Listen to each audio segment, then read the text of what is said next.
had a person come who had need for a burial space for a miscarried baby.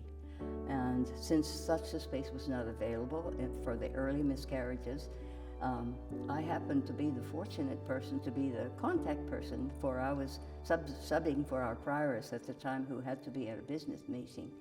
And when I spoke to Kara about this, I said I could not make any promises, but it sounded as though we could be helpful. So when our prioress came home, I asked her about it, and she thought it would be a very excellent idea. And so it is that we have dedicated one portion of our sister cemetery for miscarried little babies or stillborn babies. And Kara continued this ministry, and I think to this day, I think we may have about 600 little interments there. There are spaces marked down, there are little markers for each. And the sisters pray for both the baby and the parents every single day.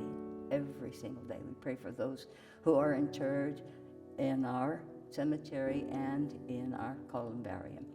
And we named that little section of the cemetery St. Andrew, so that there would be a special place. And there's a lovely little fence marking off that area also. And two standing marble angels that were in our old chapel, that we thought there should be angels standing watching over the little babies. So there is one in either corner of the baby cemetery. This cemetery came into being, I think, in 2014. And so because there was no other cemetery that would accept early miscarriages, miscarried babies. And so Sister Cecilia, who was prioress at the time, allowed for the interment of the tiny little babies here. And Cara Palladino has taken that ministry on and does it consistently. She has a team of helpers, but she does a lot of the work herself.